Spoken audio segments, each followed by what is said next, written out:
Hi guys, just 16 subscribers. That's who you are.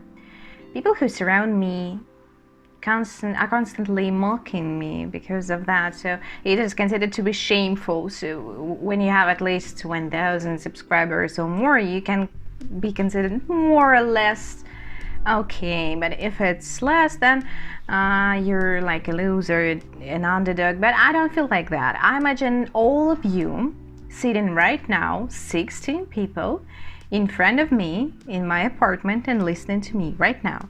And when I do that, I think I admire you. I understand that not all lecturers are lucky enough to face up to so many people right in the moment, and so just thank you for being with me. And now to the topic. I'm in low spirit now. I'm very sorry, so I don't have much energy now to write a big script, so I'm going to tell you about contemporary Russian writers in two parts. In the first video, I'll give you the info about the 6 authors, and next time I'll tell you about 6 more. So all the links to their books and to the screen versions of the books will be in the description below.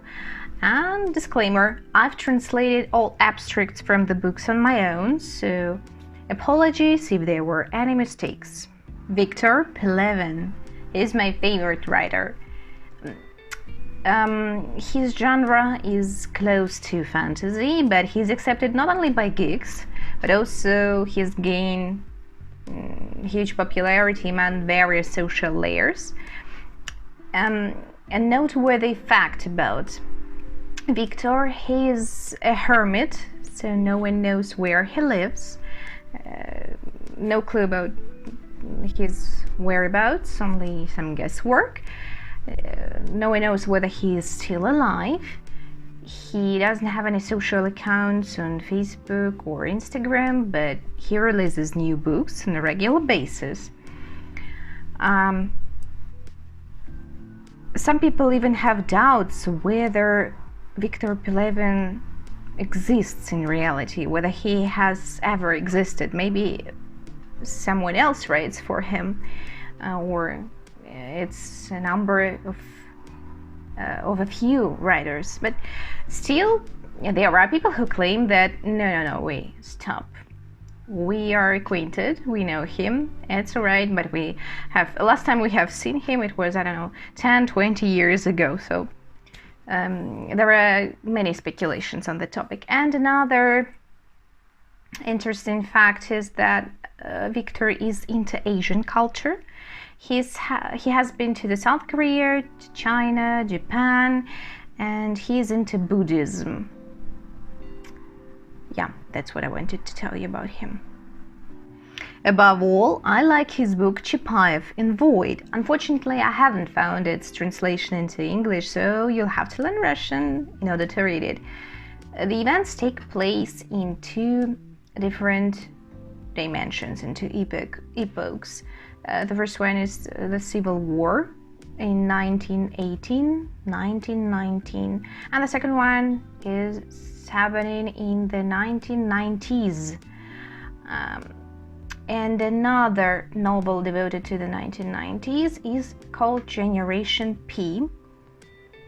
It describes this period when things turned topsy-turvy in our country and life never came back to its previous version. Life never came back to normal. And this novel has a screen version. Что от него будет? Сам увидишь. Боишься? Голову пригни, там потолки низкие. If you don't know Russian, you can read Empire V in English. It paints us a vampire who's capable of reading people's thoughts while drinking their blood. Now the quote: "When a person is being fed with advertising, expertise, and events of a day for a long time, they get a desire to become a brand an expert, and a piece of news. That's what lavatories for the spirit are for, meaning internet blogs. Dina Rubina. She is a Russian and Israeli writer. Since early childhood, she started writing short stories. Later, she began writing novels. In some years later, I don't remember exactly, she moved to Israel, but continued writing in Russian. Her genre can be described as modern prose, and her characters are ordinary people with extraordinary lives. You should start with Napoleonov Oboz. It's the first book in the trilogy. It tells us the plot takes place in different time periods of Russian history. And the book raises questions of heredity, love, those traits which run in a family and cannot be neglected. And now the quote. "The house is splendid." She suddenly realized that. Illiterate and wild, but gifted. The house is a natural genius. It should be edited like a manuscript. One should swap some chapters around, abridge some parts, expand other ones, and finish making up other ones. Then they should edit it and release it. Some novels and short stories by Dina Rubina were screened. One of them is called The Syndrome of Petrushka.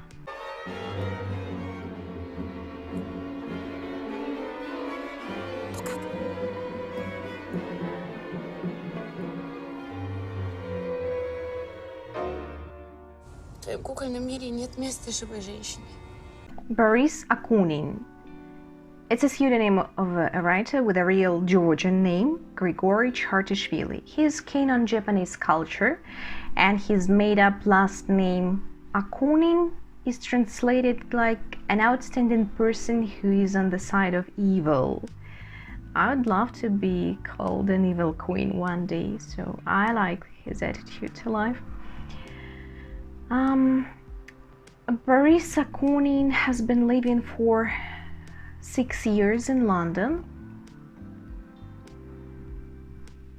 Boris works in the genre of historic detective. He wrote several series of books devoted to different characters, and one of the most prominent, the most famous one is Erast Fandorin, a typical Russian aristocrat from the 19th century. I haven't read anything written by Akunin because I'm not into the genre, but I'm going to read you the quote from the book called The Whole World is the Theater. Never make this mistake.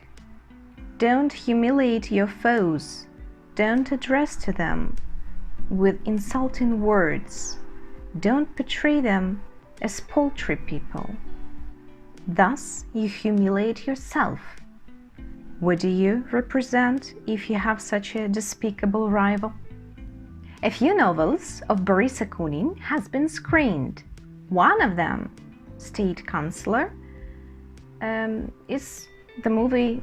The movie is by the same name. Эrast Петрович, телеграмма Санкт-Петербурга. Сверхсрочно, сверхсекретно. Убит генерал-адъютант Храпов. Убийца статский советник Fandorin. Sergei Lukyanenko, one of the most well-known writers who works in the genre of fantasy. He started releasing his books in the 1990s. As the same as Tolkien, he made up his own mythological worlds that are invaded with spooky creatures and are filled with existential rules. Sergei gained his popularity due to the series of novels called Dozory, Watches. One was a vast success, Ночной дозор, Night Watch. It was screened by Timur Bekmambetov. You might have heard of this director due to the movie called Wanted with Angelina Jolie in the starring role. Back to the Night Watch. When I saw it, I was only a teen, and it was groundbreaking. It was splendid, something one of a kind. All those witches, dark forces, vampires, and action.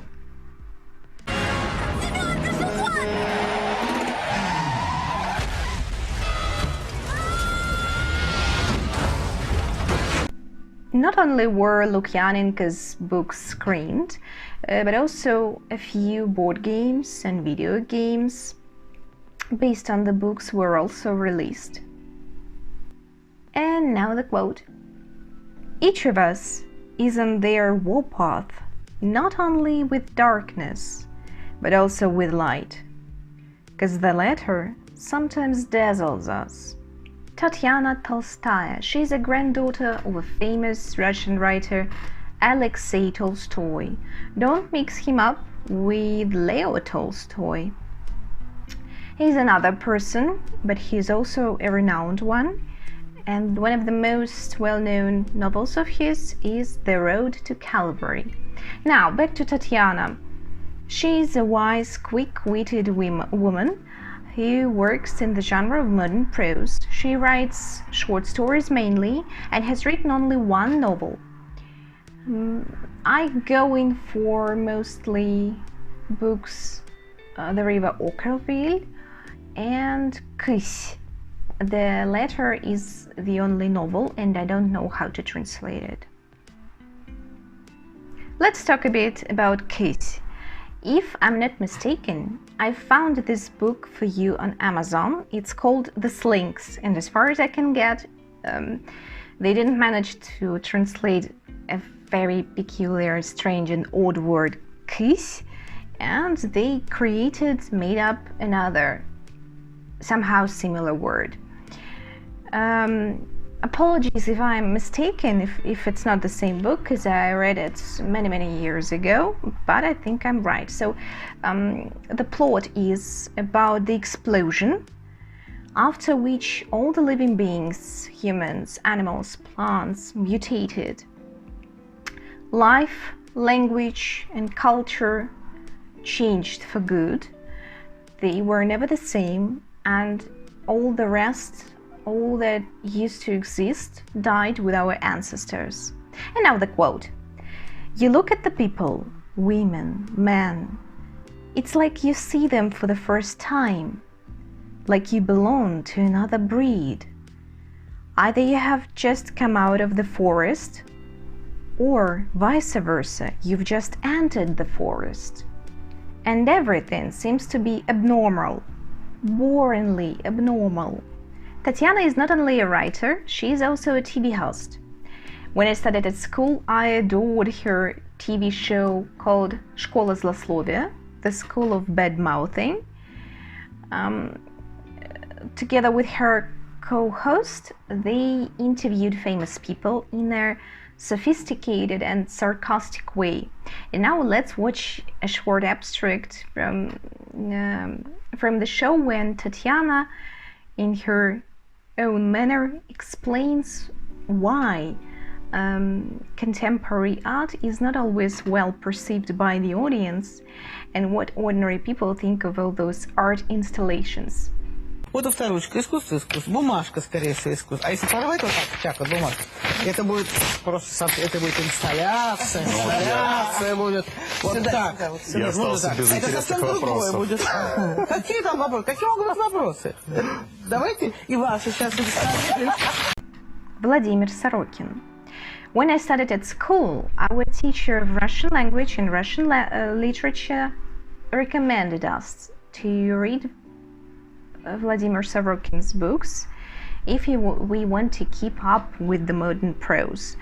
I followed her advice, but I wasn't thrilled about this author, and later, when I studied at the university, I made one more attempt, and that was the moment I got it.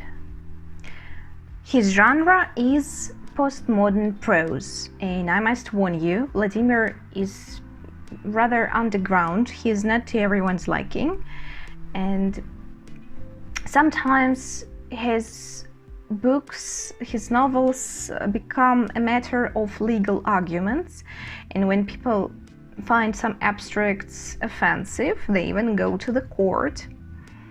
And there are many scandals connected to this man. Vladimir also is famous for the creation of his own complicated languages inside of the book, so it also might be interesting for some linguist specialists. And also Sorokin writes theatrical plays and screenplays. Now to my favorite books. I found pleasure in reading Голубое сало, The Blue Lard, and Лед Ice. Let's talk about the lard. The plot may seem odd to you, so don't get surprised. The blue lard is some substance that produces clones of famous Russian writers, classical writers. And the events take place in 2 time zones in the future, in the 21st century, some far 21st century, distant future, and in the alternative past, in 1954. And now the quote. The old man Arzamasov belonged to that rare and nowadays dying sort of social animals who squander away their mental strength during many decades. And all of a sudden, in twilight years, they start pondering on their worthless and empty lives. In that process, they don't become more honest with themselves, and even vice versa, they fall into the self-seductive trickery of would-be awakened people. There is a documentary devoted to Sorokin. It's called Sorokin Trip. Кобая прочитала норму и сказала, вообще за эту вещь государство обязано автора уничтожить. Ну невозможно даже эту книгу брать в руки, потому что это мразь. That was it. As promised, I'll tell you about another six Russian contemporary authors later, and now, I don't know, wish me luck, keep up the good work, thumbs up, subscribe, maybe even scold me. I don't want it, but if you want it, well, that will do. Okay, you can scold me.